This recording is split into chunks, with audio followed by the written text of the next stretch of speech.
സൂറത്തുൽ മസദ്. أعوذ بالله من الشيطان الرجيم.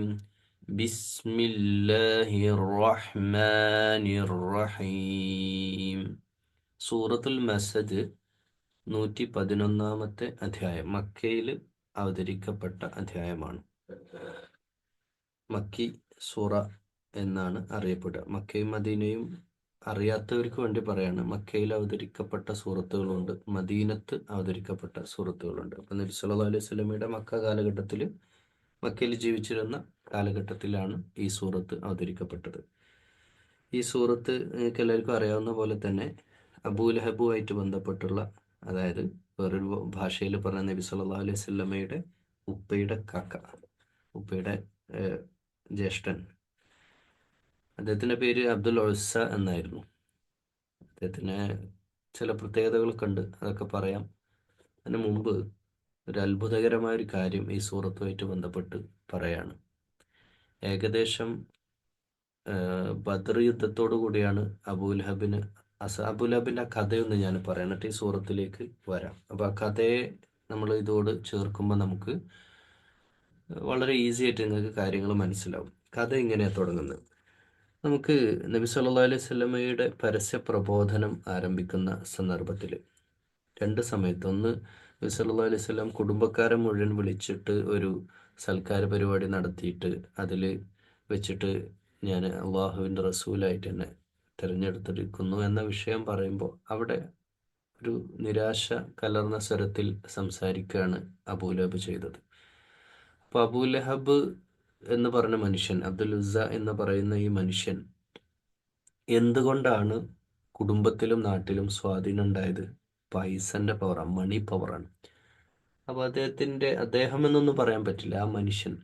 ഖുർആൻ തന്നെ വൈൽ എന്ന നാശമൊക്കെ പറഞ്ഞ ഒരു മനുഷ്യൻ ആയതുകൊണ്ട് ആ വൃത്തികെട്ട മനുഷ്യന്റെ സാമ്പത്തികമായ കരുത്താണ് നാട്ടിൽ വില ഉണ്ടായിരുന്നത്. പൈസ, അതിപ്പോൾ കാലത്തും അങ്ങനെയാണല്ലോ, പൈസ ഉള്ളവന് എല്ലായിടത്തും വില ഉണ്ടാവുമല്ലോ, അങ്ങനെ നമ്മൾ പറയില്ലേ. ശരിയാണ്, ഒരു പരിധി വരെ ശരിയാണ്. പണമുള്ളവരുടെ കയ്യിലാണ് കാര്യങ്ങളൊക്കെ നടക്കുക. അബൂലഹബിൻ്റെ സാമ്പത്തിക സ്രോതസ് പണ്ട് കഅബയിൽ നിന്ന് സ്വർണത്തിൻ്റെ പലതും മോഷ്ടിച്ചു എന്ന കുറ്റമൊക്കെ ആരോപിക്കപ്പെട്ടിട്ടുണ്ട്. എന്തായാലും 4 പണക്കാരിൽ, ഇത്രയും സാമ്പത്തികമായ ശക്തിയുള്ള 4 പണക്കാരിൽ ഒരാളായിരുന്നു. അപ്പോൾ നബി സല്ലല്ലാഹു അലൈഹി വസല്ലം എന്ന് പറയുമ്പോൾ തന്നെ പ്രമുഖമായ ഹാഷിം കുടുംബത്തിൽ, ഖുറൈശ് ഗോത്രത്തിൽ എന്നൊക്കെ പറയുമ്പോൾ നബി സല്ലല്ലാഹു അലൈഹി വസല്ലം സാധാരണ ഒരു പാവപ്പെട്ട വീട്ടിലെ ജനിച്ച ആളല്ല കേട്ടോ. അതോടെ നമ്മൾ മനസ്സിലാക്കണം. 9 കാക്കന്മാർ, ഉപ്പക്ക് 10 മക്കൾ, അബ്ദുൽ മുത്തലിബിൻ്റെ 10 മക്കളിൽ 9 കാക്കന്മാരും ഒന്നിനൊന്ന് മെച്ചാണ്. ഹംസ റളിയല്ലാഹു അൻഹു, അപ്പോൾ അതുപോലെ തന്നെ അബൂ ത്വാലിബ്, അതുപോലെ കാക്കയാണ് അബൂലഹബ്. അപ്പോൾ അബൂലഹബിനെ സംബന്ധിച്ചിടത്തോളം അബ്ദുൽ ഉസ്സ ഇത്രയും വലിയ സമ്പന്നനാന്ന് മാത്രമല്ല, നമ്മൾ പരസ്യപ്രബോധനത്തിൻ്റെ ആദ്യ സന്ദർഭമല്ലേ, മക്കയിൽ മുഴുവൻ ജനങ്ങളെയും നബി സല്ലല്ലാഹു അലൈഹി വസല്ലം ആ മലയുടെ മേലേക്ക് വിളിച്ചു ചേർത്ത സന്ദർഭം എല്ലാവർക്കും അറിയുന്ന കാര്യമാണ്. പക്ഷെ അത് ആ ഒരു മൊമെൻ്റ് എന്ന് പറഞ്ഞാൽ, ഇത്രയും സാമ്പത്തിക ഐശ്വര്യമുള്ള, അല്ലെങ്കിൽ നാട്ടിലെ കഅബയുടെ സംരക്ഷകരായ ഖുറൈശികളാണ് കഅബ സംരക്ഷിച്ചിരുന്നത്. അതിൽ അബ്ദുൽ മുത്തലിബ് ആയിരുന്നു അതിൻ്റെ നേതൃത്വം, ആ ഇമാറത്തിലുള്ള സമയം. ഓക്കെ, അതിനുശേഷം അബൂ താലിബാണ്. അപ്പോൾ അപ്പോഴും ആ നാട് അടക്കി ഭരിക്കാൻ കഴിവുള്ള രാജകുടുംബത്തിലെ അംഗം തന്നെയാണ് ആര്? മുഹമ്മദ് മുസ്തഫ സല്ലല്ലാഹു അലൈഹി വസല്ലം. അതുകൊണ്ട് തന്നെ മാത്രമല്ല, നബിക്ക് ഒരു സ്പെഷ്യൽ സ്വന്തമായ ഒരു ഐഡന്റിറ്റി ഉണ്ട്. അതിനായി വലിയൊരു കഥ പറയേണ്ടി വരും. വലിയൊരു കഥ നിങ്ങളുടെ മുമ്പിൽ പറഞ്ഞാലേ നിങ്ങൾക്ക് ആ ഒരു നബിയുടെ നാട്ടിലുള്ള വില മനസ്സിലാവുള്ളൂ. അത് ചിലർക്കൊന്നും ഇത് അറിയില്ല. കഥ നടക്കുന്നത് വളരെ മുമ്പാണ്. പണ്ട് കാലത്ത്, അതായത് 6th സെഞ്ച്വറിയിൽ, മക്ക കാലഘട്ടത്തിൽ ആ നാട്ടിൽ ഒരാൾക്ക് വില ഉണ്ടാവണമെങ്കിൽ സമ്പത്തിനേക്കാളും മക്കൾ ഉണ്ടാവണം. ഇപ്പോൾ യുദ്ധത്തിനൊക്കെ പങ്കെടുക്കാൻ അന്ന് എന്താ മെയ്ക്കരുത്ത് എന്ന് പറയില്ല, നമ്മൾ കൈയിൻ്റെ കരുത്ത്, മാൻ പവർ ആയിരുന്നു ഏറ്റവും വലിയ പവർ. പൈസ അല്ല, കാരണം കുറേ സ്വർണം ഉണ്ടായിട്ട് എന്താന്ന് പറയുന്ന ഒരവസ്ഥയാണ് മക്കയിൽ ഉണ്ടായിരുന്നത്. സാമ്പത്തിനേക്കാളും ആൺമക്കളുടെ കാര്യത്തിൽ അഹങ്കരിച്ചിരുന്നൊരു ജനതയായിരുന്നു അവർ. എൻ്റെ മോനാണ് എന്നൊക്കെ പറഞ്ഞ് അപ്പോൾ അബ്ദുൽ മുത്തലിബിന് വലിയൊരു പ്രയാസം, മക്കളുണ്ടാവാത്തതിൽ, ആൺകുട്ടികൾ ഉണ്ടാവാത്തൊരു ബുദ്ധിമുട്ടുണ്ടായിരുന്നു. അപ്പോൾ അബ്ദുൽ മുത്തലിബ് നല്ലൊരു വിശ്വാസിയായിരുന്നു, തൗഹീദ് ഉൾക്കൊണ്ട് ജീവിക്കുന്ന നല്ലൊരു വിശ്വാസിയായിരുന്നു. എന്നാലാവട്ടെ സഹജമായിട്ടുള്ള ആ നാട്ടിലുള്ള ആചാരങ്ങളും പിന്നെ അവർ വഴികേടിലായിട്ടുണ്ട്. അള്ളാഹുവിൽ വിശ്വസിച്ചു എന്ന് മാത്രമേ ഉള്ളൂ. 360ഓളം വിഗ്രഹങ്ങളുണ്ട്, വിഗ്രഹ പ്രതിഷ്ഠകൾ പിന്നെ നടക്കുന്നുണ്ട്. വ്യത്യസ്ത രാജ്യങ്ങളിൽ നിന്ന് ആളുകൾ, പല നാട്ടിൽ നിന്നും ആളുകൾ അവിടെ ഹജ്ജിന് വേണ്ടിയിട്ട്, ഹജ്ജൊക്കെ അതിന് മുമ്പ് നബി സല്ലല്ലാഹു അലൈഹി വസല്ലം മുമ്പും ഹജ്ജൊക്കെ ഉണ്ട്. ഹജ്ജ് എന്ന് പറഞ്ഞാൽ ഈ രീതിയിലല്ലെങ്കിലും അവർ പിന്നെ പ്രതിഷ്ഠയ്ക്ക് വേണ്ടിയിട്ടൊക്കെ ആളുകൾ വരുന്നുണ്ട്. കാരണം ഇബ്രാഹിം അലൈഹി സ്വലാമിൻ്റെ നാടല്ലേ അത്. ഓക്കെ, തൗഹീദ് വന്ന നാടാണല്ലോ. അത് പിന്നീട് പിന്നെയും വഴികേടിലേക്ക്, ലലാലത്തിലേക്ക് മാറും, ബിദഅത്തിലേക്ക് മാറും. അത് ശരിയാണ്, അത് എല്ലാ കാലത്തും അങ്ങനെ തന്നെയാണ്. ഇങ്ങനെ കുറേ ഒക്കെ കാലം തൗഹീദിൽ അടിയുറച്ച് ഒരു നൂറ്റാണ്ട് കഴിയുമ്പോൾ, അല്ലെ കുറേ കാലങ്ങൾ കഴിയുമ്പോൾ അതിങ്ങനെ വഴിമാറിക്കൊണ്ടിരിക്കും. പക്ഷെ ഇക്കാലത്ത് ഇനി അതിന് പ്രസക്തമല്ല. ഖുർആൻ നമ്മുടെ മുമ്പിലുള്ളിടത്തോളം തൗഹീദ് ഈ ലോകത്തുനിന്ന് ഇല്ലാതെ ആവുന്നില്ല. അതാണ് ശ്രദ്ധേയമായ കാര്യം. അപ്പൊ കഥയിലേക്ക് വരാം. അബ്ദുൽ മുത്തലിബ് അള്ളാഹുവോട് ദുആ ചെയ്തു. കുറേ പറയാനുണ്ട്, പക്ഷെ ചുരുക്കിയിട്ട് പറയാം. എനിക്ക് മക്കളെ വേണം. മക്കളെ വേണമെന്ന് മാത്രമല്ല, 10 മക്കളെ വേണമെന്നും. പിന്നെ അന്ന് ഈ നേർച്ച ചെയ്യുന്നൊരു പരിപാടി ഉണ്ടായിരുന്നു, അത് മനുഷ്യബലി. അതൊക്കെ ഉണ്ടായിരുന്നു, ജഹാലത്തിന്റെ കാലമല്ലേ. അബ്ദുൽ മുത്തലിബ് അള്ളാഹുവോട് നേർച്ച ചെയ്യാണ്, എനിക്ക് 10 മക്കളെ തരികയാണെങ്കിൽ 10ാമത്തെ മകനെ ഞാൻ ബലി ചെയ്യാം. അങ്ങനെ അബ്ദുൽ മുത്തലിബിന് ഓരോ വർഷം കുട്ടികൾ ജനിക്കാൻ തുടങ്ങി. 1, 2, 3, 4 അങ്ങനെ ജനിച്ച് ജനിച്ച് ജനിച്ച് 10 മക്കളായി. പക്ഷേ സംഭവിച്ചത് എന്താന്ന് വെച്ചാൽ, 10 മക്കളിൽ ഏറ്റവും നല്ല സുന്ദരനും, ശരീരം കൊണ്ട് സൗന്ദര്യം കൊണ്ട് മാത്രമല്ല സ്വഭാവ മഹിമ കൊണ്ട് എല്ലാവരുടെയും ഇഷ്ടം പറ്റിയ അബ്ദുള്ള. അത് മൂത്ത 9 കാക്കമാർക്ക് മാത്രമല്ല, നാട്ടിലുള്ള സകലർക്കും അബ്ദുള്ളാന് ഇഷ്ടമാണ്. അബ്ദുള്ള എന്ന് പറഞ്ഞാൽ ആരറിയാലോ, മുഹമ്മദ് റസൂലുള്ളാഹി സ്വല്ലല്ലാഹി അലൈഹി വസല്ലമയുടെ ഉപ്പ. എല്ലാവർക്കും ഇഷ്ടമാണ്. അത്രയും നല്ലൊരു മനുഷ്യൻ ആ നാട്ടിൽ വേറെ ഉണ്ടായിരുന്നില്ല. പക്ഷേ പ്രശ്നം കിടക്കുന്നത് നീണ്ടു നീണ്ടു പോയി.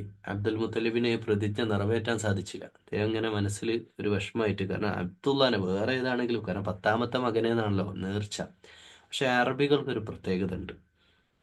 ഒരു വാക്ക് പറഞ്ഞ വാക്കിന് വലിയ വില കൽപ്പിച്ചിരുന്ന, വാക്ക് പറഞ്ഞാൽ പിന്നെ അതിന് മാറൂല, ഉറച്ചു നിൽക്കുമായിരുന്നു.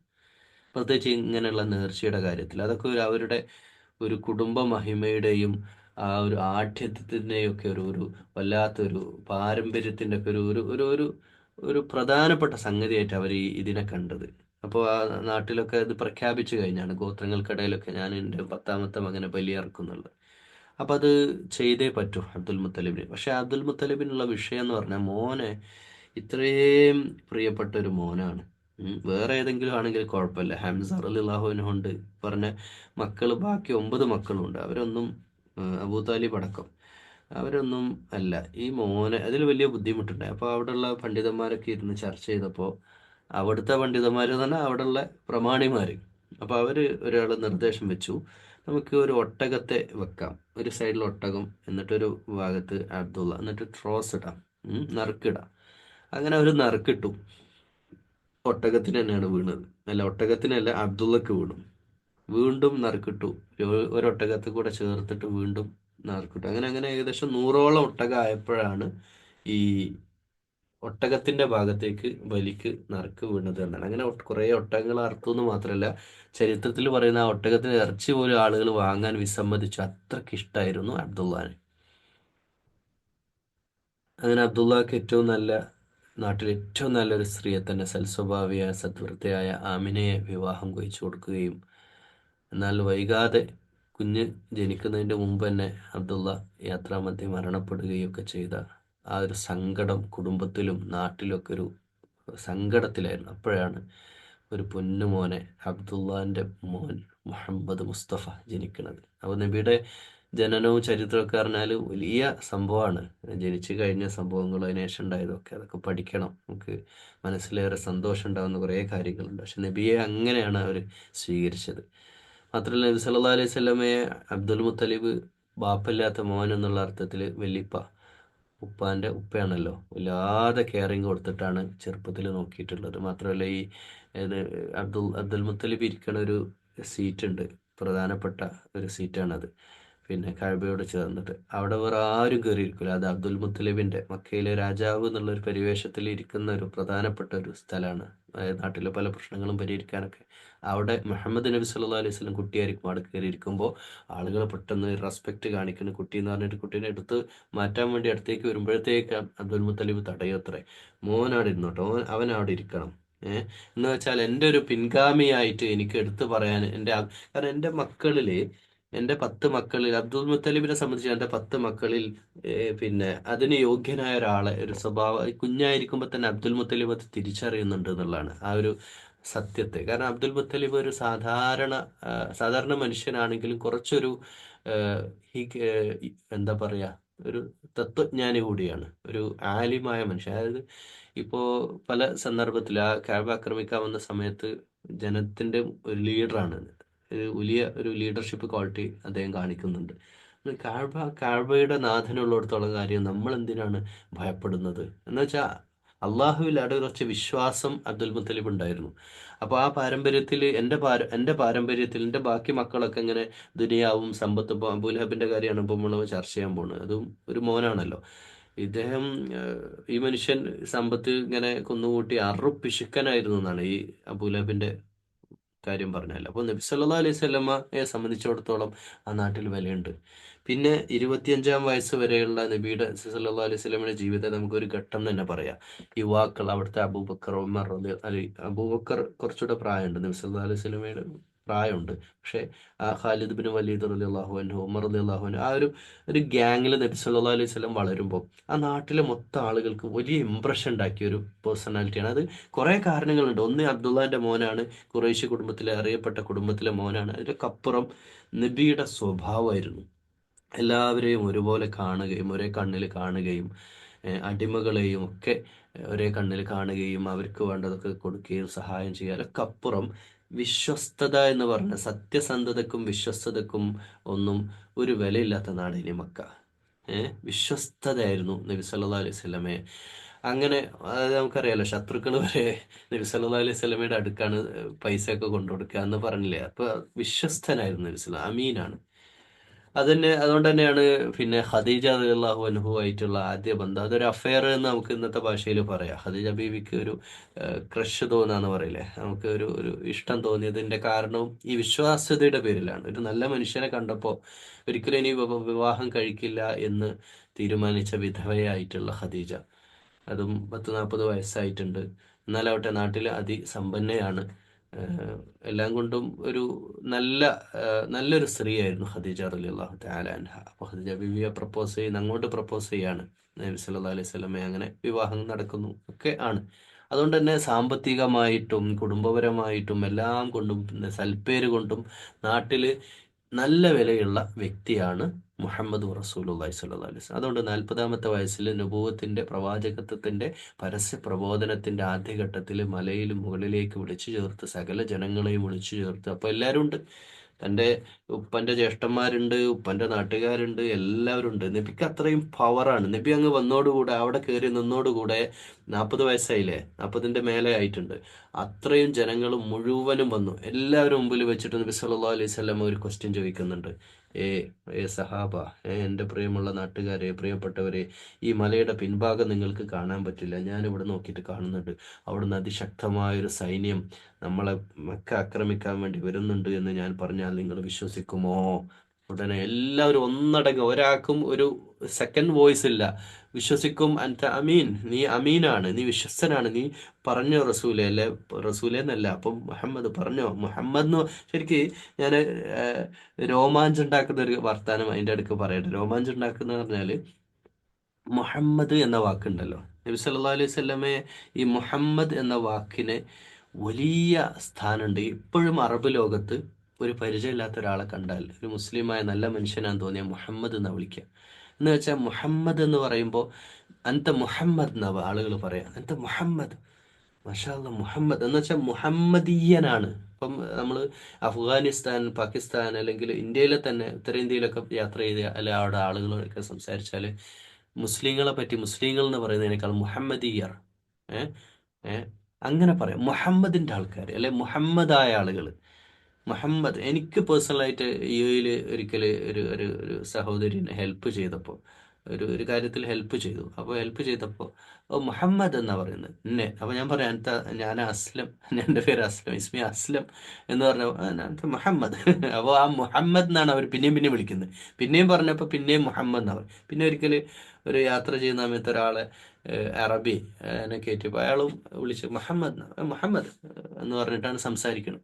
എന്ന് വെച്ചാൽ അത് വലിയൊരു ആദരവും, ആ നാട്ടിൽ അത്രയും വലിയ ആദരവ് കിട്ടിയ വ്യക്തിയാണ് മുഹമ്മദ് റസൂലുള്ള. അപ്പോൾ ഈ പറഞ്ഞു, ഞാനൊരു വലിയ സൈന്യത്തെ പിന്നിൽ കാണുകയാണെങ്കിൽ നിങ്ങൾ അത് സത്യപ്പെടുത്തുമോ എങ്കിൽ ഞാനൊരു കാര്യം പറയട്ടെ, അള്ളാഹു എന്നെ തിരഞ്ഞെടുത്തിരിക്കുന്നു അന്ത്യപ്രവാചകനായിട്ട്.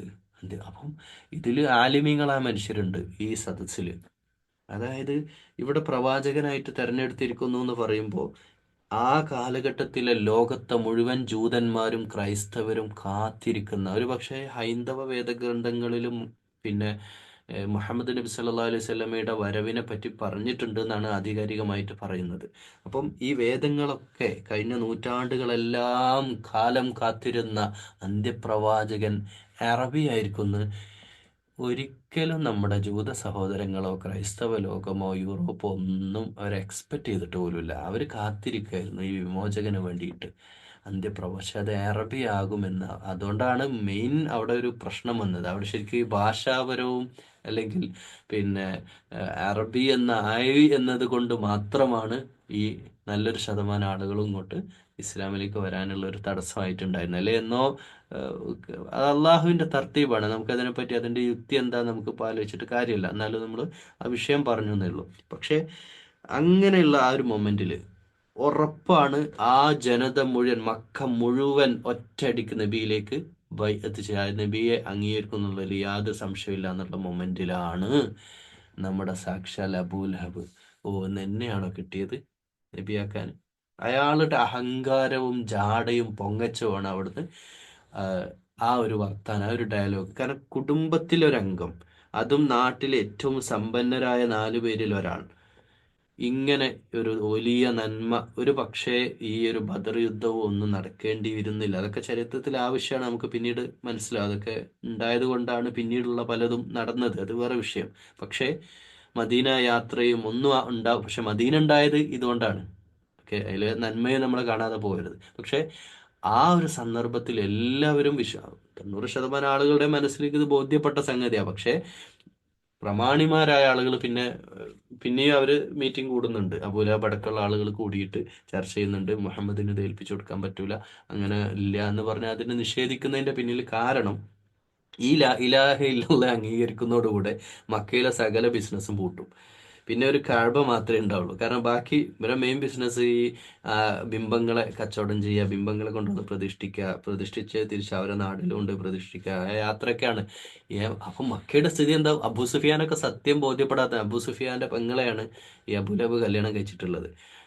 അപ്പോ അബൂ സുഫിയാനൊക്കെ ചോദിക്കുന്ന ചോദ്യം രസകരമാണ്. പിന്നെ മക്കയുടെ സ്ഥിതി എന്താവും? ഈ മുഴുവൻ ദൈവങ്ങളെ മാറ്റി ഒരു ദൈവത്തിലേക്ക്, അള്ളാഹുവിലേക്ക് മാറ്റുമ്പോൾ അള്ളാഹുവിനെ അവർക്ക് പരിചയമില്ലാത്തൊന്നുമല്ല. അള്ളാഹുവിനെ അവർക്ക് അല്ലാന്ന് തന്നെ വിളിക്കുന്നത്. അവർ പേരിൽ പോലും അള്ള ഉണ്ടാവും പലരുടെയും. ഓക്കെ, അപ്പോൾ അറുവ എന്നാണ് പെണ്ണിന്റെ പേര്, അബൂ സുഫിയാന്റെ പെങ്ങളാ. ആ പെങ്ങളെയും ഈ സൂറത്തിൽ പ്രതിപാദിക്കുന്നുണ്ട്, അത് ഇപ്പൊ പറയാം. പക്ഷെ അതിനു മുമ്പ് ഈ അബൂ സുഫിയാൻ ചോദിക്കുന്ന ചോദ്യം രസകരാണ് അല്ലെ, മക്കയുടെ സ്ഥിതി എന്താവും, നമ്മളെ ബിസിനസ് എന്താവും? തൗഹീദ് ഉൾക്കൊള്ളാനല്ലേ? അബൂ സുഫിയാൻ പിന്നീട് ഇസ്ലാം സ്വീകരിക്കുന്നുണ്ട്. അപ്പോൾ പറയാണ്. അപ്പോൾ ഇൻഷാല്ലാ നമ്മൾ ഇതിന്റെ മീനിങ്ങിലേക്ക്, മാനയിലേക്ക് വരാം. അപ്പോൾ ഈ ഒരു പശ്ചാത്തലം അതിലുണ്ട്. അപ്പോൾ അബൂലഹബ് ആരായിരുന്നു? അബൂലഹബ് പിന്നെ ചെയ്തുകൊണ്ടിരുന്നതൊക്കെ എന്ന് പറഞ്ഞാൽ ഈ പണി തന്നെയാണ്. ഈ പിന്തിരിപ്പം പണി എല്ലായിടത്തും ചെയ്തിട്ടുണ്ട്. അബൂലഹബിന് കിട്ടിയ സാധ്യമായ സ്ഥലത്ത് അങ്ങാടിയിൽ ചെന്നിട്ടും വലിയ വലിയ മജ്ലിസുകളിലും ഒക്കെ. കാരണം അബൂലഹബിന് കയറി ചെല്ലാൻ പറ്റുന്നിടത്തൊന്നും നബി സല്ലല്ലാഹു അലൈഹി വസല്ലമക്ക് ആ സമയത്ത് കയറി ചെല്ലാൻ പരിമിതി ഉണ്ടായിരുന്നു. അത്രയും വലിയ അവിടുത്തെ ദൗമത്തുൽ ജന്തൽ അടക്കം വലിയ പിന്നെ സദസ്സുകളുണ്ട്. ആ സദസ്സുകളിലൊക്കെ അബൂലഹബ് വലിയ പ്രമാണിയാണ്, എണീറ്റൊന്ന് സംസാരിക്കാം. അങ്ങനെ സംസാരിച്ചിട്ട് ഇതിനെതിരെ അല്ലെങ്കിൽ ഇപ്പോൾ നാട്ടിൽ ആരെങ്കിലുമൊക്കെ പരസ്യമായിട്ട് ഇസ്ലാമിക പ്രബോധനം നടത്തും, അടക്ക് കയറി എന്നിട്ട് അതിനെതിരെ സംസാരിക്കുന്ന ജനങ്ങൾ പിരിഞ്ഞു പോകും. എല്ലാവരും പിരിഞ്ഞു പോകാനുള്ള പറയാനുള്ള അധികാരമൊക്കെ ഉള്ള ഒരു സാമ്പത്തിക ആധിപത്യമുള്ള മനുഷ്യനായിരുന്നു ആര്? അബൂലഹബ്. അപ്പോൾ ഈ അബൂലഹബിനെ സംബന്ധിച്ചിടത്തോളം ഇതൊരു റിവെഞ്ച് ആയിട്ട് എടുക്കുകയാണ്, ഒരു പ്രതികാര സ്വഭാവത്തിലാണ് എടുത്തത്. കാരണം അഹങ്കാരമാണ്. അഹങ്കാരം മാത്രമല്ല, പിശുക്കനായിരുന്നു. ഈ ബദർ യുദ്ധത്തിലേക്ക് ബദർ യുദ്ധം നടക്കുന്ന സമയത്ത് പിന്നെ ഒരാളെ പറഞ്ഞു അപ്പൊ യുദ്ധത്തിലൊന്നും പോയിട്ടില്ല, യുദ്ധം ചെയ്യാനൊന്നും പോയില്ല. അപ്പോ അബൂലഹബിന്റെ ക്യാരക്ടർ അങ്ങനെയാണ്. ഈ പറഞ്ഞ കാഫിറാണ്. നേരത്തെ നമ്മള് ബക്കറയിൽ രണ്ടാമത്തെ പേര് പറഞ്ഞില്ലേ, സത്യനിഷേധം. അറിഞ്ഞിട്ട് തന്നെ നിഷേധിച്ച മനുഷ്യനാണ്. അതിന്റെ കാരണം ഇതാണ്, ഈ അഹങ്കാരവും പൊങ്ങച്ചവും ഇതൊക്കെ കാരണമാണ് അവര് ഇങ്ങനെ മനുഷ്യന്മാരായി തീരുന്നത്. തന്റെ സാമ്പത്തികമായ അഭിവൃദ്ധിയാണ് ഇങ്ങനെ. ഞാൻ അല്ലെ, ഫിറൗനും അങ്ങനെ തന്നെ പറഞ്ഞ അധികാരവും സമ്പത്തുമാണ് മനുഷ്യനെ ഈ തരം ചിന്ത, അള്ളാഹുവിന്റെ ദീന് വിട്ട് വഴികേടിൽ സഞ്ചരിച്ചവരൊക്കെ ഇങ്ങനെ തന്നെ അധികാരവും സമ്പത്തുള്ള ആളുകൾ തന്നെ ആയിരിക്കും. ഓക്കെ. അപ്പോൾ എല്ലാ സാധുക്കളായ ആളുകൾക്ക് പിന്നെ രണ്ടാമത് ആലോചിക്കേണ്ടി വരില്ല. ഓക്കെ.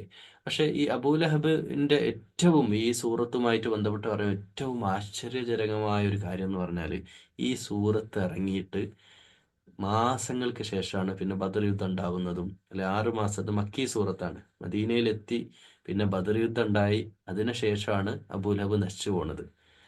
അപ്പോൾ എന്താണ് ഈ സൂറത്ത് എന്നൊന്ന് പറഞ്ഞു നോക്കാം, എന്നാലേ നമുക്ക് അതിനെ പറ്റി നമുക്ക് മനസ്സിലാവും. ഇത് അപ്പോൾ ഇതിന്റെ ഇടയ്ക്ക് ഒരു ചർച്ച നടക്കുന്നുണ്ട്. ഈ സൂറത്ത് ഇറങ്ങിയ ഉടനെ ഹംസ അലി അള്ളാഹു അൻഹുവും അതുപോലെ അബൂ താലിബും ഈ കാക്കമാരൊക്കെ അബൂലഹബിന്റെ ജ്യേഷ്ഠന്മാരാണല്ലോ ഇവരൊക്കെ. അപ്പൊ അവരൊക്കെ ഇങ്ങനെ സംസാരിക്കുന്നുണ്ട്. അപ്പോൾ ഒരാള് അബൂ താലിബിനോട് ചോദിക്കുന്നുണ്ട്, ഈ അബൂലഹബിന് ഇപ്പൊ അഥവാ ഇസ്ലാം സ്വീകരിച്ചാൽ ഈ ഖുർആൻ ലോകാവസാനം വരെയുള്ള ഖുർആനല്ലേ, ഖുർആൻ തിരുത്തേണ്ടി വരൂലേ? ഒരു ആശങ്കയാണ്, ഒരു വിശ്വാസിയുടെ ആശങ്കയാണ്. അബൂതാലിബിനോട് ചോദിക്കണം. അബൂതാലിബ് ഇസ്ലാം സ്വീകരിച്ചിട്ടില്ല. എന്നാലാവട്ടെ ഇസ്ലാമിന് വേണ്ടി എല്ലാവിധ സഹകരണങ്ങളും ചെയ്തിട്ടുണ്ടായിരുന്ന വ്യക്തിയാണ്. അപ്പോൾ ഇനി അഥവാ ഈ ഖുർആൻ ലോകാവസാനം വരെ നിലനിൽക്കുന്ന പറഞ്ഞ സ്വഭാവത്തിലാണെങ്കിൽ അബൂലഹബ് എങ്ങാനും ഇസ്ലാം സ്വീകരിച്ചാലോ? അപ്പൊ അബൂലഹബ് നശിക്കൂല, ഈ ഖുർആൻ ഇനി തിരുത്തേണ്ടി വരില്ലേ എന്ന് ചോദിക്കുമ്പോൾ അബൂതാലിബിന് മറുപടി വരുന്നുണ്ട്, ആ വിഡ്ഢി ഒരിക്കലും, ആ വിഡ്ഢി ഒരു കഴുത ഇസ്ലാം സ്വീകരിച്ചാൽ ആ വിഡ്ഢി ഇസ്ലാം സ്വീകരിക്കില്ല എന്ന് പറയുന്ന അവസ്ഥയിലേക്ക് അബൂലഹബിന്റെ കഴുത സ്വീകരിച്ചാലും, എന്ന് വെച്ചാൽ അതൊരു പ്രയോഗമാണ്. ആ ഖത്തമല്ലാഹു അല കുലൂബിഹിം, ബഖറയിൽ നമ്മൾ പഠിച്ചല്ലോ, അള്ളാഹു അവരുടെ കൽബും സമവും ബസറും കാഴ്ചയൊക്കെ അതിൻ്റെ ഉള്ളിലാണ്ട് കേറൂല. തൗഹീദോ സത്യമോ യാഥാർത്ഥ്യമോ ആണ് കേറാൻ പറ്റാത്ത രീതിയിൽ ഒരു മറ അവരുടെ മനസ്സിലുണ്ട് എന്നുള്ളതാണ്. അപ്പൊ ഇനി അബൂലഹബിന് എന്ത് സംഭവിച്ചു, അത് നമ്മൾ പറയാൻ പോകുന്നത്. തബ്ബത്ത് യദാ അബീ ലഹബി മാത്രം. തബ്ബത്ത് എന്ന് പറഞ്ഞാൽ അബൂലഹബ് നശിച്ചു കഴിഞ്ഞു, അല്ലെ നശിച്ചു പോകട്ടെ, അല്ലെ പാസ്റ്റും പ്രസന്റും കൂടെ ഉള്ള ഒരു പ്രയോഗം അവിടെ നടത്തിയിട്ടുള്ളത്. എന്നുവെച്ചാൽ നശിച്ചു കഴിഞ്ഞു. അപ്പം മാ അഗ്നാ അൻഹു മാലുഹു വമക, അവൻ കസബ് ചെയ്തിട്ടുള്ള, അതായത് സമ്പാദിച്ച സമ്പത്ത്, അവന്റെ മാല് മുഴുവൻ അവന്റെ നഷ്ടപ്പെട്ട് കഴിഞ്ഞു, അല്ലെ നശിക്കാനിരിക്കാണ് എന്ന് നേരത്തെ. അപ്പം നാട്ടിലുള്ള ഇപ്പൊ ഇന്നിപ്പോ അംബാനിനെ പറ്റി ഒരാൾ പറയാം. ഏഹ് അപ്പോൾ അത്രയും വലിയ സാമ്പത്തികമായിട്ട് ആസ്തിയുള്ള ഒരാള് അടുത്ത 6 മാസത്തിനുള്ളിൽ നശിക്കാൻ പോവാണ് നേരത്തെ പ്രഖ്യാപിക്കുന്ന ഒരവസ്ഥയിലാണ്. അത്രയും സമ്പന്നനായ ഒരു മനുഷ്യനെ പറ്റിയാണ് ഖുർആൻ പറയുന്നത്. എന്നിട്ട് പറഞ്ഞു സയസ്ലാ നാറൻ ദാത്ത ലഹബ്. അബുലഹബ് പറഞ്ഞാൽ ഈ ജ്വാല എന്നാണ്. അപ്പം ലഹബായിട്ട് തന്നെ നാറ്, അതായത് നരകത്തില് അവൻ കിടന്നെരിയും. അവന് എന്ന് വെച്ചാൽ കാഫിറിനുള്ള സത്യനിഷേധിക്കുള്ള ശിക്ഷയാണ് നരകത്തിൽ കടന്ന് കരിച്ചു കളയുന്ന ശിക്ഷ ഈ കാഫിറുകൾക്കാണ്. അങ്ങനെയുള്ള ഒരവസ്ഥയിലേക്ക് അബൂലഹബ് എത്തും. മാത്രമല്ല കൂടെ ആരും ഉണ്ടാവും, ഉംറഅതുഹു ഹമ്മാലത്തുൽ ഹത്തബ്.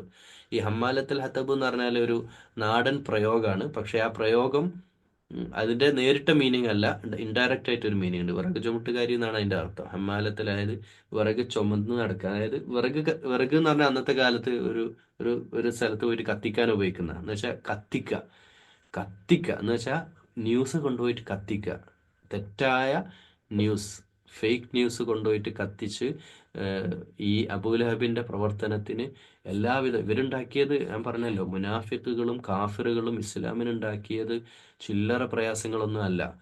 ഓക്കെ. അപ്പോൾ ഈ നിഫാഖുമായിട്ട്, അതും കുടുംബത്തിൽ, നമ്മൾ പുറത്തുള്ളവരാണെ ഓക്കെ, അവരെ പുറത്തുള്ള ശത്രുക്കളെ നമുക്ക് നേരിടാം. പക്ഷെ അകത്തുള്ള ശത്രുക്കൾ, കാരണം ഒരാളെ കൺവിൻസ് ചെയ്യിക്കാൻ പോകുന്നത്, നബിയുടെ കുടുംബത്തിൽ തന്നെ അബൂലഹബ് എന്നെ ഇസ്ലാം സ്വീകരിച്ചില്ല എന്നൊക്കെ പറഞ്ഞ ആളുകൾ എന്ത് ചെയ്തെന്ന് പിന്തിരിയും.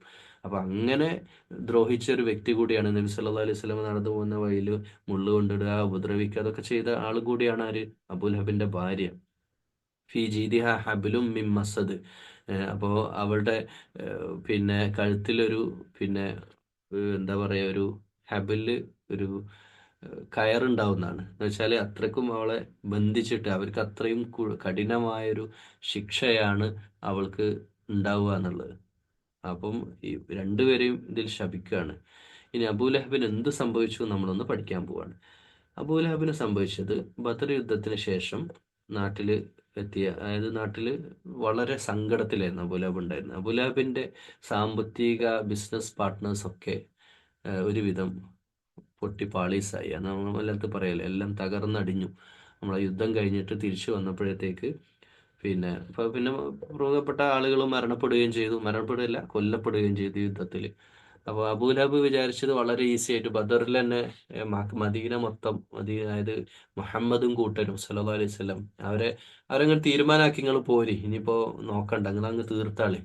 ആരെ കൂട്ടം, സ്വന്തം അനിയന്റെ മോനെ അല്ലെ, എത്രയും പിന്നെ പ്രധാനപ്പെട്ട ആ, എല്ലാം താങ്ങും തണലുമായിട്ട് ഇസ്ലാമിൽ നിൽക്കേണ്ടിയിരുന്ന ഒരു വ്യക്തിയാണ് ഈ പണിയെടുക്കുന്നത്, നന്മക്ക് തടസ്സം നിന്നത്.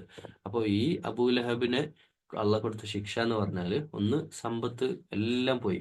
എല്ലാ മാത്രമല്ല സമ്പത്ത് ഉണ്ടായിരുന്നു അവസാന കാലത്ത്. പക്ഷെ ആ ഒരു സന്ദർഭത്തിൽ അബൂലഹബ് എന്ന് പറഞ്ഞാൽ ശരിക്കും നല്ല ഭംഗിയുള്ള, അതായത് കാണാൻ നല്ല ചൊങ്കനായിരുന്നു. നാട്ടിൽ ഏറ്റവും സുന്ദരനായ ഒരു വ്യക്തികളുടെ കൂട്ടത്തിൽപ്പെട്ട ഒരാൾ കൂടിയായിരുന്നു അബൂലഹബ്. അപ്പോൾ ഈ അബൂലഹബിന്റെ ബോഡിയിൽ, സ്കിന്നിൽ ഒരു തരം ബബിൾസ്, ഒരു തരം കുരു ഇങ്ങനെ പൊന്താൻ തുടങ്ങി. ഒരു വ്രണം പോലെ ഒരു സാധനം ഇങ്ങനെ, അതിങ്ങനെ വല്ലാത്ത ദുർഗന്ധം അതൊന്ന് വരാനും, ആളുകൾ അടുക്കൂല, അടുത്തേക്ക് വരുമ്പോഴത്തേനും ഇങ്ങനെ സ്മെല്ല് വരുന്ന, ആളുകൾ അടുക്കാത്തൊരാൾ. അങ്ങനെ അദ്ദേഹത്തിന് മനുഷ്യന് പുറത്തിറങ്ങാനും പ്രയാസമായി. അങ്ങനെ മാത്രമല്ല, അത് കൂടി ദിനം പ്രതി കൂടി കൂടി കൂടി വന്ന് വല്ലാത്ത വികൃതമായ രൂപമായിട്ട് അങ്ങനെ പുഴുത്തു നാറി ചത്തു എന്ന് മലയാളത്തിൽ പറയില്ലേ, അങ്ങനെ സംഭവിച്ചു. ചത്തു എന്ന് മാത്രമല്ല, അടുത്തുള്ള വീട്ടുകാർ, മക്കള് പോലും അടുത്തേക്ക് വന്നില്ല. കാരണം ഇത് തൊടണല്ലോ, തൊടാൻ വെറുത്തോണ്ട്. ഇത് കബറടക്കണമെങ്കിൽ എന്നെ തൊടണമെങ്കിൽ അടുത്ത് വരാൻ പോലും അത്രയും വൃത്തികെട്ട ഒരു സ്മെല്ല് അയൽവാസികളിലൊക്കെ ഉണ്ടായി. എന്നിട്ട് അയൽവാസികളുടെ 3 ദിവസങ്ങാനും അങ്ങനെ ഒരു ബോഡി ഒരു 5 മണിക്കൂർ വെറുതെ ഇട്ടാൽ തന്നെ ഇത് സ്മെല്ലടിച്ച് അടുത്തുള്ളവർക്ക് നിൽക്കാൻ കഴിയില്ല. അപ്പം 3 ദിവസത്തോളം ജീർണിച്ച് ഒരവസ്ഥയിലെത്തി. അങ്ങനെ അവസാനം നാട്ടുകാരൊക്കെ പറഞ്ഞു വല്ലാതെ ശല്യമാക്കിയപ്പോൾ ഏതോ കൂലിക്കാർ, നമ്മളിന്നിപ്പോൾ ബംഗാളികളെ വിളിച്ചെന്നൊക്കെ പറയുന്ന പോലെ, അന്ന് അബിസീനിയ എന്നൊക്കെ വന്ന് ആരെങ്കിലും ഒക്കെ വിളിച്ചിട്ട് അവരും ഈ ബോഡി തൊടാനോ അടുക്കാനോ മൂക്കൊക്കെ പൊത്തിയിട്ട് കോല് കൊണ്ട് തോണ്ടി തോണ്ടി ഒരു കുഴി കുത്തി അതിലേക്ക് അങ്ങ് ഇട്ട് തീർത്ത് കളഞ്ഞു അബൂലഹബിനെ എന്ന് പറയുമ്പോൾ ഖുർആൻ അമാനുഷികമാണ് എന്നതിൻ്റെ പ്രധാനപ്പെട്ട തെളിവിൽ ആ കാലഘട്ടത്തിൽ തന്നെ ആളുകൾ കൂട്ടം കൂട്ടമായി ഇസ്ലാം സ്വീകരിച്ചതിൻ്റെ പിന്നിലുള്ള ഒരു കഥ, ഒരു സൂറത്ത് ഇതാണ്. കാരണം ഈ സൂറത്ത് ഇറങ്ങി 5-6 മാസം കഴിഞ്ഞിട്ടാണ് ഈ സംഭവങ്ങളൊക്കെ ഉണ്ടാവുന്നത്. നേരത്തെ തന്നെ അള്ളാഹു മുൻകൂട്ടി കാര്യങ്ങൾ പ്രഖ്യാപിച്ചിട്ടുണ്ട്, എന്താണ് സംഭവിക്കാൻ പോണത് എന്നുള്ളത്. അത് സത്യമായിട്ട് പുലരുകയും ചെയ്തിട്ടുണ്ട്. അപ്പം ഇതിൽ വേറൊരു പ്രധാനപ്പെട്ട ഒരു കാര്യം, പ്രിയമുള്ള സഹോദരന്മാരും സഹോദരിമാരും, നമ്മൾ മനസ്സിലാക്കേണ്ട ഒരു പ്രധാന കാര്യമുണ്ട്. ഈ അബൂലഹബിന്റെ പണി എടുക്കുക എന്ന് പറഞ്ഞാൽ അത് അബൂലഹബിന്റെ പണിയാണ്. ചിലരൊക്കെ ചെയ്യുന്നത് അബൂലഹബിന്റെ പണിയാണ്. അതായത് കൊച്ചു കാര്യം, നമ്മളെ വീട്ടിലൊരു നല്ല കാര്യം നടക്കാൻ പോവുകയാണെങ്കിൽ ഫാമിലിയിൽ ചില ആൾക്കാരുണ്ടാവും. അതിപ്പോ അയാൾ ചിലപ്പോൾ വലിയ ആളായിരിക്കും, കുടുംബത്തിൽ അത്യാവശ്യം നിലയും വിലയുള്ള ഒരാളായിരിക്കും. അയാളുടെ ഒരു ഡയലോഗ് കൊണ്ട് അതട്ട് ഇല്ലാതാക്കും. ഒരു നല്ല ബന്ധം വരാൻ പോവാണ്, ഒരു വിവാഹം നടക്കാൻ പോവാണ്, അവിടെ ഇയാൾ വലിയ പ്രമാണിയായിട്ട് രണ്ട് വർത്താനം പറയും. അപ്പം നമ്മൾ ഈ പ്രാമാണിത്വം കാണിക്കേണ്ട, അത് ചില ജോലി സ്ഥലത്താവാം, അല്ലെങ്കിൽ ഒരു പള്ളി കമ്മിറ്റി ഒരു നല്ല തീരുമാനം എടുത്തു, ഇന്നെ ചെയ്യാൻ പോവാണ്, ഒരു ലഹരിക്കെതിരെ ഒരു ക്യാമ്പയിൻ നടത്താൻ പോവാണ്. അപ്പോൾ പ്രമാണിയായിട്ടുള്ള അത്യാവശ്യം പൈസ ഉള്ള ഇവരെ ഈ പള്ളി കമ്മിറ്റിയിലൊക്കെ അയിൽമ നോക്കിയിട്ടല്ലല്ലോ എടുക്കുക. അത്യാവശ്യം നാട്ടിൽ സ്വാധീനമുള്ള ആളുകളൊക്കെ അല്ലേ, അങ്ങനെയൊക്കെയാണ് സെറ്റപ്പ്. അപ്പോൾ ഒരാളെ അങ്ങനെയുള്ള പള്ളി കമ്മിറ്റികളുണ്ട് കേട്ടോ, ഇല്ലാന്നല്ല, എല്ലാവരും ആക്ഷേപിക്കുകയല്ല. ചില പള്ളി കമ്മിറ്റിയിലൊക്കെ ഇങ്ങനെയുള്ള ആളുകൾ കയറിയിരിക്കുന്നുണ്ടാവും, പ്രസിഡന്റായിട്ടും സെക്രട്ടറി ആയിട്ടും അല്ലെങ്കിൽ ട്രഷററായിട്ട്. ഈ സാമ്പത്തിക കൈകാര്യം ചെയ്യാൻ നാട്ടിൽ ഏറ്റവും പൈസ ഉള്ളവനെ പിടിച്ചങ്ങ് ആക്കുക ചെയ്യുക. അവനിപ്പോൾ പള്ളി വന്നിട്ടില്ലെങ്കിലും നിസ്കരിച്ചില്ലെങ്കിലും കുഴപ്പമൊന്നുമില്ല, ഓതിൻ്റെ ഒരാളായിട്ട് അങ്ങ് നിന്നോളൂ, പൈസ ഒക്കെ മൂപ്പരായിക്കോളൂ എന്ന് വിചാരിച്ച് അങ്ങ് കയറ്റി നിർത്തുക ചെയ്യുക. അങ്ങനെയുള്ള ആളുകളൊക്കെ കമ്മിറ്റിയിൽ കൂടുമ്പോൾ ഒരു നല്ല കാര്യം അവിടെ പറയുമ്പോൾ അതിപ്പോൾ എന്തിനാ, അതിൻ്റെ ഒന്നും ആവശ്യമില്ല, നമ്മളൊക്കെ വെറുതെ പൈസ ഇട്ടാളൊന്നുമില്ല, അതുകൊണ്ടൊന്നും വലിയ കാര്യമൊന്നുമില്ല എന്ന് പറഞ്ഞിട്ട് നന്മകൾക്ക് തടസ്സം നിൽക്കുന്ന പണി അബൂലഹബിൻ്റെ പണിയാണ് എന്ന് നമ്മൾ സ്വയം തിരിച്ചറിയുകയും അങ്ങനെ ചെയ്യുന്ന ആളുകൾക്ക് കഠിനമായ ശിക്ഷ അല്ലാഹ് ദുനിയാവിൽ തന്നെ കിട്ടും എന്ന സന്ദേശം ഈ ഖുർആൻ ഈ സൂറത്തിലൂടെ നമ്മളോട് പറയുന്നുണ്ട്. അപ്പോൾ ഈ പണി ഒന്ന് നമ്മൾ ചെയ്യാതിരിക്കുക. നമ്മളൊരു കാര്യം, ഒരാളൊരു നല്ല കാര്യം പറയണേ, അത് നടന്നോട്ടെ എന്ന് വെക്കണം, അതിന് തടസ്സം നിൽക്കരുത്. ഇനിയിപ്പോൾ വേറെ പാർട്ടിക്കാർ പാര വെക്കുക എന്ന് പറഞ്ഞൊരു പണിയുണ്ട് നാട്ടിൽ. അതായത് രാഷ്ട്രീയ പാർട്ടികളൊക്കെ ഒരു ഒരു ഒരു ഒരു പാർട്ടി ഇലക്ഷനിൽ മത്സരിച്ച് ജയിച്ച് ഒരു വാർഡിൽ മെമ്പറായി, അല്ലെങ്കിൽ ഒരു പഞ്ചായത്തിൽ അധികാരം കിട്ടി, അല്ലെങ്കിൽ ഒരു MLA ആയി, അവർ എന്തെങ്കിലുമൊക്കെ ബജറ്റ് പാസ്സാക്കി ഒരു നല്ല കാര്യം ചെയ്യുക, റോഡ് കൊണ്ടുവരാൻ ശ്രമിക്കുകയാണ്, ഓക്കെ, അതുപോലെ പാർട്ടിക്ക് പേര് കിട്ടും. അതുപോലെ പാർട്ടിക്ക് പേര് കിട്ടും എന്നുള്ളത് കൊണ്ട് തന്നെ അതിനെന്തെങ്കിലും പാലം വലിച്ചിട്ട് അടുത്ത കൊല്ലത്തേക്ക് ആക്കിയിട്ട് അടുത്ത കൊല്ലം നമ്മൾ രാഷ്ട്രീയ ഇലക്ഷനിൽ മത്സരിച്ച് നമ്മൾ കൊണ്ടുവന്ന റോഡാക്കി അത് മാറ്റണം, അതുകൊണ്ട് നമ്മൾ അതിന് തടസ്സം നിൽക്കുക, ഇങ്ങനെയൊക്കെ ചിന്തിക്കുന്ന മനുഷ്യന്മാർ, രാഷ്ട്രീയ താല്പര്യങ്ങൾ, അങ്ങനെയൊന്നുള്ള താല്പര്യങ്ങൾ നമുക്കുണ്ടാവരുത്. നമ്മൾ നന്മയാണോ നമ്മൾ അതിന് സപ്പോർട്ട് ചെയ്യാം. അബൂലഹബ് ചെയ്ത എന്താ? അബൂലഹബിൻ്റെ ലുബ്ധ്, പിശുക്ക്, അഹങ്കാരം, പൊങ്ങച്ചം, അതാണ് അബൂലഹബിനെ നബി സല്ലല്ലാഹു അലൈഹി വസല്ലമക്കെതിരെ ആക്കി ചിന്തിപ്പിക്കാൻ പ്രേരിപ്പിച്ചത്. അതുകൊണ്ട് അല്ലാഹു സുബ്ഹാനഹു വ തആല നമ്മുടെ കൽബിലുള്ള ഇത്തരത്തിൽ അണുവളവ് അഹങ്കാരമുള്ളവന് സ്വർഗത്തിൽ കടക്കൂല എന്നാണ്. അപ്പോൾ അഹങ്കാരമില്ലാതെ എല്ലാ നന്മക്കും മുന്നിൽ നിൽക്കാൻ, പിന്നിലല്ല, അതാര് ചെയ്യട്ടെ, തആവനു അലാ ബിർരി വത്തഖ്വ വ തആവനു അലൽ ഇസ്മി വൽ ഉദ്വാൻ, ഏറ്റവും നന്മയിലും പുണ്യത്തിലും സഹകരിക്കുക, നന്മക്ക് വേണ്ടിയിട്ട് നമ്മൾ മുന്നോട്ട് നിൽക്കുക. അള്ളാഹു അതിന് നമുക്കൊക്കെ തൗഫീഖ് ചെയ്യട്ടെ. اللهم ربنا تقبل منا إنك أنت السميع العليم وتب علينا إنك أنت التواب الرحيم.